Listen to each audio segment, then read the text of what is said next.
Hi everybody, welcome back to Vine Street Storytime. For Native American History Month, which is November, we will be reading The Rough-Faced Girl by Rafe Martin and David Shannon. This is the Native American version of Cinderella.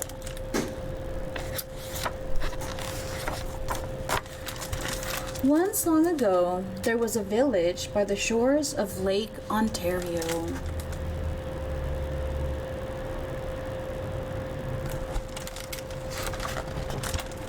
Off from the other wigwams of this village stood one great huge wigwam.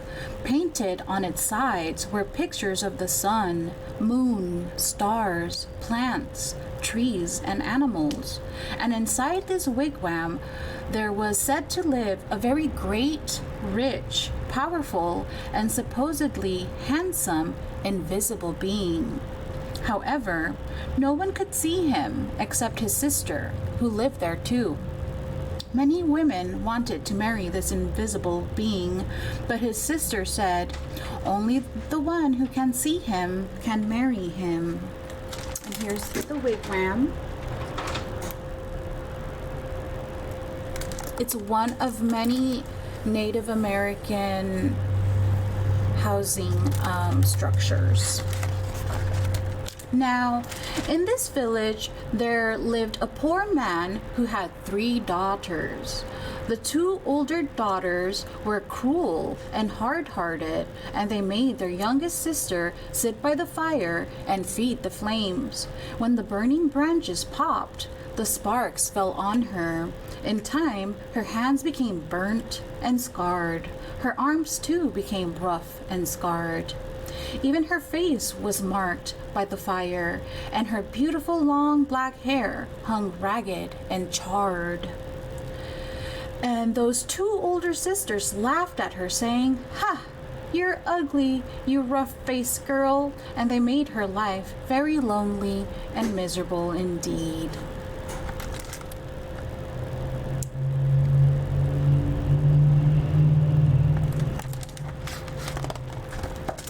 One day, these 2 older sisters went to their father and said, "Father, give us some necklaces. Give us some new buckskin dresses. Give us some pretty beaded moccasins.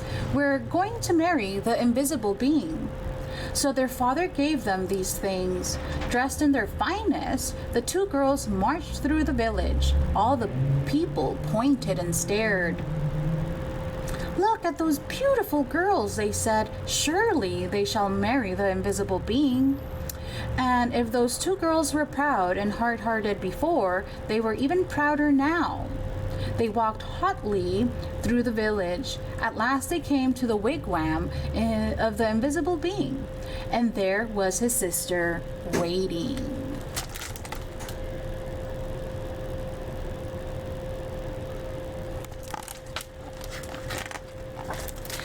"Why have you come?" she asked. "We want to marry the invisible being," they answered. "That's why we're here." "If you want to marry my brother," she replied, you have to have seen him. Tell me, have you seen the invisible being?" "Of course we've seen him," they insisted. "Can't you see how pretty we are? Can't you see the beautiful clothes we wear? Oh yes, anyone can tell that we've truly seen the invisible being." "All right," she said quietly. "If you think you've seen him, then tell me, what's his bow made of?" And suddenly her voice was swift as lightning and strong as thunder.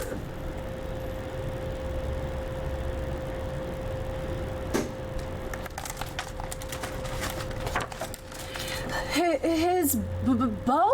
they stammered in surprise. "His bow? We know. But turning desperately to one another, they whispered, "What shall we say? Let's say it's the oak tree." So they said, "It's the oak tree." "No," said the sister of the invisible being. "No. Oh," she saw at once how they lied. Tell me, she continued, if you think you've seen my brother, the invisible being, then what's the runner of his sled made of? We know, cried the two sisters, but whispering feverishly again, they wondered, what shall we say? What shall we say? Let's say it's the green willow branch. No, said the sister when she heard. No, you haven't seen my brother. Now go home. Just test us fairly, they exclaimed. We've seen him. Just don't ask us all these silly questions. All right, said the sister of the invisible being. Come with me. And she took them back to the great wigwam and sat them in the seats furthest from the entrance, the guests' seats. Soon they heard footsteps coming along the path. Then something stepped inside. Though they heard breathing, the two sisters still couldn't see a thing. Suddenly, a great bow and a beaded quiver of arrows appeared in the air and were set down. But though those two girls sat there, their eyes wide, all through that night, they never saw a thing more. And in the morning, they had to go home ashamed.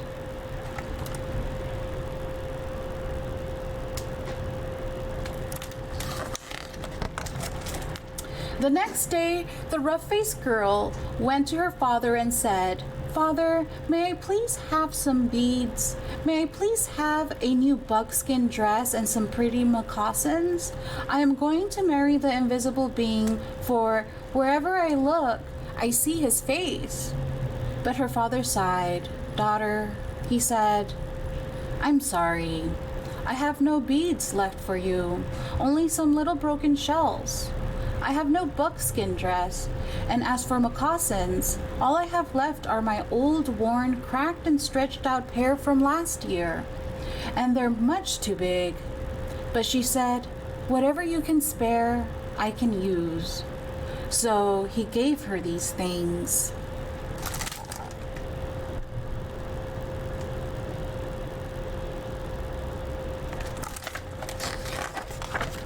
Then she found dried reeds, and taking the little broken shells, she strung a necklace. She stripped birch bark from the dead trees and made a cap, a dress, and leggings. Then, with a sharp piece of bone, she carved in the bark pictures of the sun, moon, stars, plants, trees, and animals. She went down to the lake shore and soaked the moccasins in the water until they grew soft. Then she molded them to her feet, but they were still too big and they flapped like ducks' feet as she walked. Then all of the people came out of their wigwams. They pointed and stared. Look at that ugly girl, they laughed. Look at her strange clothes. Hey, go home, you ugly girl. You'll never marry the invisible being. But the rough-faced girl had faith in herself, and she had courage. She didn't turn back. She just kept walking right through the village.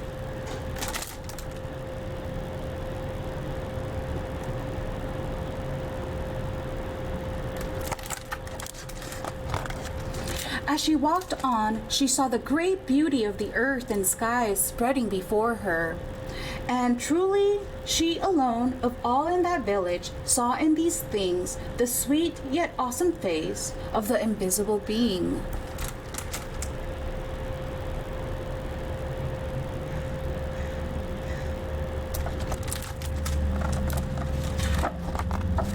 At last she came to the lake shore just as the sun was sinking behind the hills, and the many stars came glittering out like a fiery veil in the darkening sky overhead. And there, standing by the water's edge, was the sister of the invisible being waiting. Now, the sister of the invisible being was a wise woman. When she looked at you, she didn't see just your face or your hair or clothes. No. When she looked at you, she would look you right in the eyes, and she could see all the way down to your heart. And she could tell if you had a good, kind heart or a cold, hard, and cruel one. And when she looked at the rough-faced girl, she saw at once that, though her skin was scarred, her hair burnt, her clothes strange. She had a beautiful, kind heart. And so she welcomed her dearly, saying, "Ah, my sister, why have you come?" And the rough-faced girl replied, "I have come to marry the invisible being."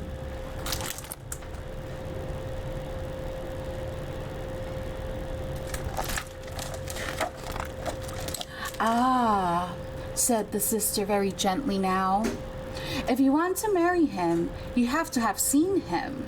Tell me, have you seen my brother, the invisible being?" And the rough-faced girl said yes. "All right then," said the sister, "if you have seen him, tell me, what's his bow made of?" And the rough-faced girl said, "His bow? Why, it is the great curve of the rainbow."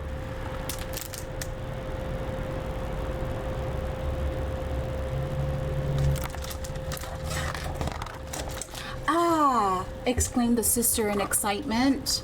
"Tell me," she asked, "if you have seen my brother, the invisible being, what's the runner of his sled made of?" And the rough-faced girl, looking up into the night sky, said, "The runner of his sled? Why, it is the spirit road, the Milky Way of stars that spreads across the sky."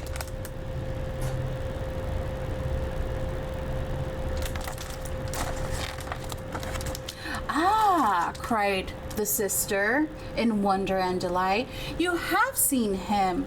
Come with me." And taking the rough-faced girl by the hand, she led her back to the great wigwam and sat her in the seat next to the entrance, the wife's seat. Then they heard footsteps coming along the path, closer and closer. The entrance flap of the wigwam lifted up, and in stepped the invisible being. And when he saw her sitting there, he said, "At last we have been found out." Then smiling kindly, he added, "And oh, my sister, but she is beautiful." And his sister said yes.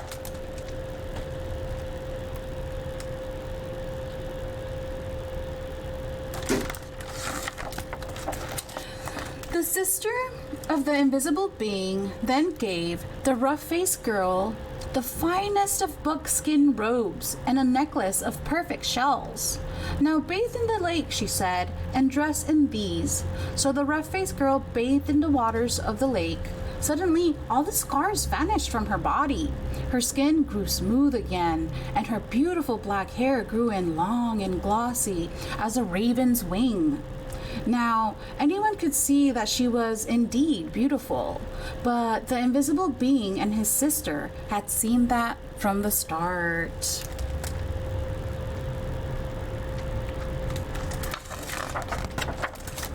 Then, at last, the rough-faced girl and the invisible being were married. They lived together in great gladness and were never parted.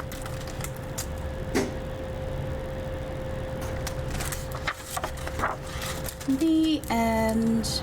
I hope you enjoyed this Native American rendition of Cinderella.